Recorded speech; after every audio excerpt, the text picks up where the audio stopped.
Even if it's down by my chest. Okay, excellent. I'm Sean Kelley. Thank you all for being here. I have never done anything like this except for the time about a month ago when I tried to announce to my Heidegger class at Harvard that Bert had died. And I barely made it through that. I didn't really make it through that, so I hope that I will make it through this. You'll bear with me if I don't. Almost exactly 3 months ago, I had the honor and the privilege to give a talk very near here in the Howison Library. Many of you were present then, in celebration of Bert Dreyfuss' extraordinary life. It was deeply moving to me to be able to give that talk standing next to Bert in the building that was the center of so much of his phenomenal existence, and in which he formed so many of us. And I was enormously grateful to be able to celebrate then with so many people, and with Bert himself, the influence that he's had, and I know will continue to have, on our lives. We all knew at that time that Bert was dying. He was confined to a wheelchair by then, and the exhaustion of the physical battle against his cancer was weighing heavily on him. And yet, even through the fatigue and the disorientation of his final days, Bert's puckish humor and his love of life and that gleeful twinkle in his eye remained. At one point during that weekend, Bert looked around the room and recognizing so many of his family and his long line of students, his colleagues, his friends, so many of you who were there, he said to me with this wonderful mixture of wonder and mischief, he said, "This must be heaven." I think that mixture is in the picture that you have on the program, that mixture of wonder and mischief. It was quintessentially Bert. And I think it's fascinating that both of them were there at the same time. On the one hand, the wonder in his voice was completely genuine. It came from his amazement at and his overwhelming joy in the awesome significance that a gathering of people can have on a celebratory occasion, in a special place, at a crucial time. The possibility of this kind of experience, the possibility that an occasion in the history of a life can be so overwhelmingly significant that it actually forms the meaning of that life, that it retroactively and proactively reaches out into the life to make it the life that it is. That possibility, Bert taught, was bequeathed to us by the long history that we have in the West of our Hebrew and Christian heritage. This is the tradition, on Bert's interpretation of it, that insists we are essentially historical beings who are formed by events that we recognize to occur at special moments in our shared history.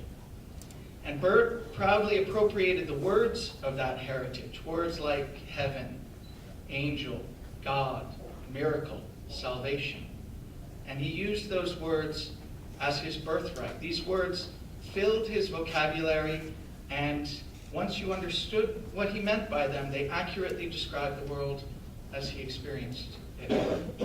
At the same time, the completely genuine wonder that Bert seemed to experience on significant occasions like this, and the completely genuine sense that the most potent words of our language were properly applied to these occasions, all that was also essentially shot through with his puckish sense of mischief.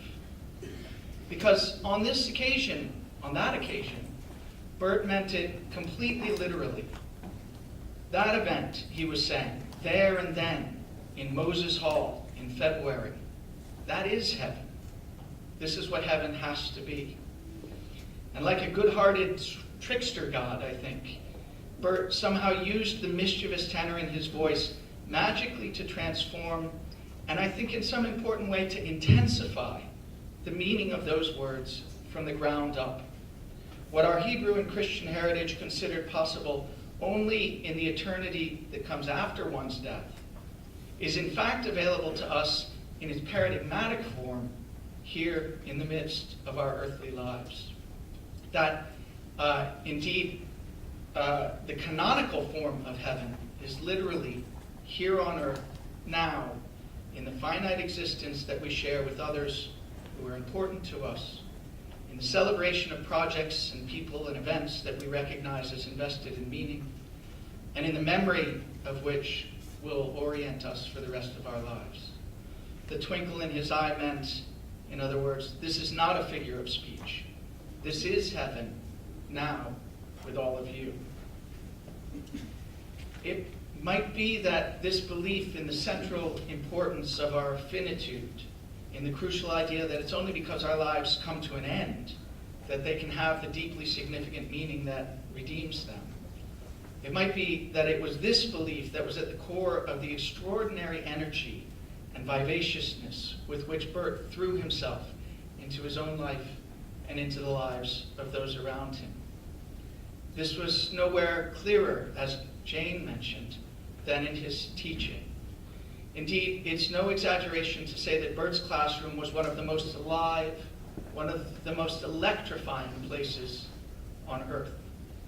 I remember the first time I took a course from Bert. It was Heidegger's Being and Time for me in the fall of 1990. The room was full to overflowing. People were sitting in the aisles. They were spilling out into the hallway. Hundreds of people jammed themselves into that room, and ostensibly it was to hear about an obscurantist German philosopher from the 1920s. But really, they were there to be with Bert. That's what they cared about. That's what we all cared about. Now, it's been said for a long time that the key to Bert's success as a teacher is that he taught in order to learn. And there's definitely some truth to that. Bert, after all, refused to teach what he felt he already understood sufficiently well. Some texts, like those of Husserl and Sartre, for instance, eventually fell off of his syllabi. But some, like those of Heidegger, Kierkegaard, Melville, Dostoevsky, and others, remained for decades, his interpretation of them always developing, always improving, but at every moment, nevertheless, standing majestically and tantalizingly incomplete. And this incompleteness, the fact that the interpretations he offered always seemed to require more, always seemed to him to suggest something that they couldn't quite get clear about. This essential incompleteness of Bert's entire philosophical and pedagogical project was itself, I think, a testament to its greatness. In this way, it was like Melville's account of the whale, which on Bert's interpretation was being itself, that incompletable, unrepresentable ground of everything that is. For as Melville said in a passage that Bert loved and used to recite by heart, the great things are always incompletable, Melville said, for small erections may be finished by their first architects, but grand ones, true ones, ever leave the copestone to posterity. And so it's true that Bert taught in order to learn, in the sense that he taught only those texts that he thought, at our point in the history of being, give us a tantalizingly incompletable glimpse into who we are. But even though it's right to say that Bert taught in order to learn, this doesn't explain the uniqueness of his approach to teaching. For Bert didn't just want to learn something new and tell us about it. Bert wanted to learn from his students, in conversation with his students. Because his basic topic was the phenomena of human existence, he believed that any living human being had the resources to contribute something original to that conversation. He wanted to teach people to get in the relationship to themselves that allowed them to be a part of that conversation, to live their lives in relation to the conversation about who and what we are. He taught in order to get students to the point where he could learn from what they had to say.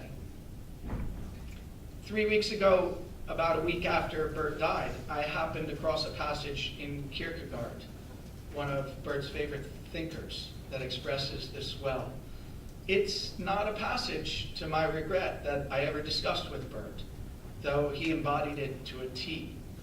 To be a teacher, Kierkegaard writes, is not to say, this is the way it is, nor is it to assign lessons and the like. No, to be a teacher is truly to be the learner. Instruction begins with this, that you, the teacher, learn from the learner.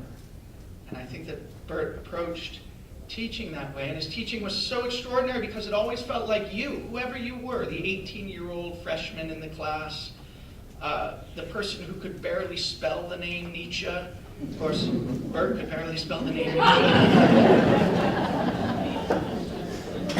It felt like you were the most important person there because you might say something that changed our understanding, that changed Bert's understanding of everything that is.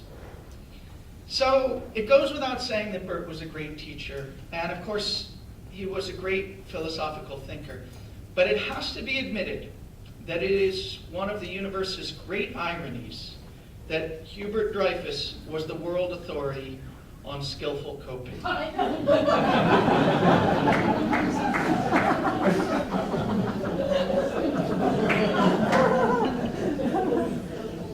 Now, many of you will know that Bert's groundbreaking interpretation of Heidegger turns on the importance of the phenomenon of skillfully coping with the world.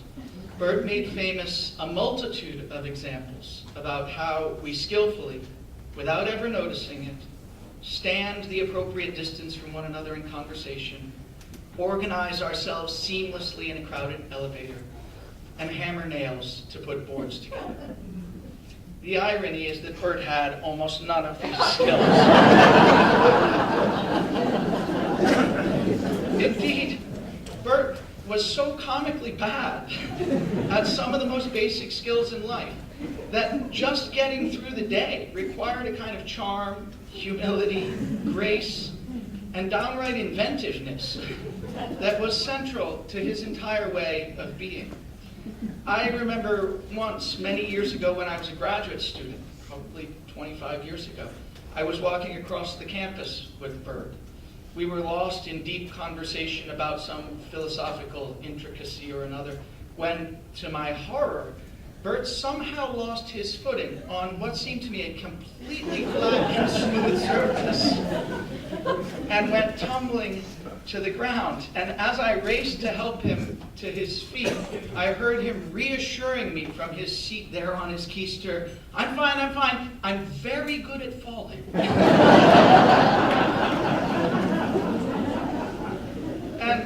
And Bert was always losing things too.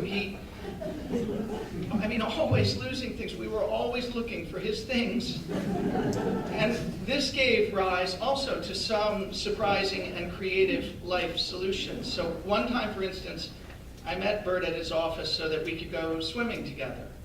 And somehow, in the hour between the time he'd arrived at the office and the hour I came to join him, having never left the 150-foot square office, he had lost his swimsuit. Now, he'd been searching for it for some time when I arrived, and he was unable to find it, and I helped him search for it for some time longer. After a significant amount of time not finding it, he looked up at me with this sort of gleam in his eye, and he said, I know. He said, I'll just wear my underwear. So, before I could explain to him the various ways in which this was not a good idea, he opened up his desk drawer, from which I was astonished to see a whole blossom of Fruit of the Loom underwear springing out, from which it was evident that this was not the first time he had faced a problem.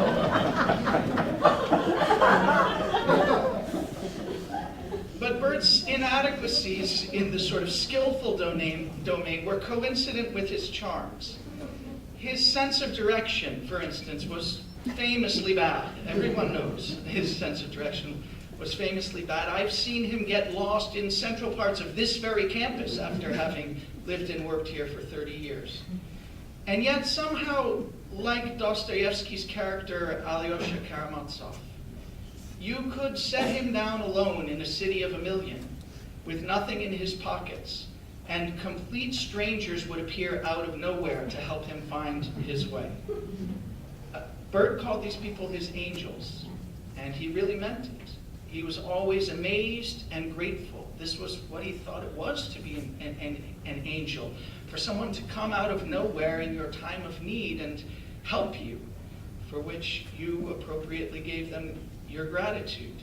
He was always amazed and grateful when they showed up, unsolicited, to take him 2 blocks or 20 or however many he needed to get where he was going, always going out of their way to help him. He was the kind of person you wanted to help. He was the kind of person who made you feel better about yourself, made you feel better about the world when you did help them. Bert loved the details of life. He loved the color purple, for instance. He was convinced that it vibrated with a kind of excitement and intensity that the other colors didn't have. The house next door to ours in Massachusetts is bright purple, and sometimes when Bert first came to visit, I felt bad about the fact that we didn't live in that house. He said, no, it's much better. I get to stare at it outside the kitchen window every morning. And I would find him there, staring at it outside the kitchen window. He loved the Bach cantatas. He loved the songs of Bob Dylan. He loved to eat Peking duck. But it wasn't just that he loved these things. He thought it was part of the point of embodied existence to love them. His lectures on Dante's Divine Comedy led up to the observation that Dante would have had the story right if his love for Beatrice had shown him how to live in the world. But the problem was that he left Beatrice behind to stare at the face of God, and he couldn't go back to the threshing floor of existence here on earth. Bert drank in that existence with relish and with love. I remember, many of you will remember, whole lectures that he has given on the brothers Karamazov that are organized around the importance of the fact that Father Zosima loved to eat cherry jam. That was important for Bert. These were all aspects of the way Bert loved life by paying attention to it lovingly, and of the way he taught us all to do so as well. They were at the core of his teaching, his thinking, and his existence. And if we follow his example, the example of learning to understand existence poetically, then perhaps we can find hope in the Melvillian prophecy that Bert adored. Bert used to recite this. If once hereafter, Melville wrote, some highly cultured, poetical nation shall lure back to their birthright the merry May Day gods of old, shall livingly enthrone them in the now egotistical sky, the now unhaunted hills, then be sure in Jove's high seat, the great sperm whale shall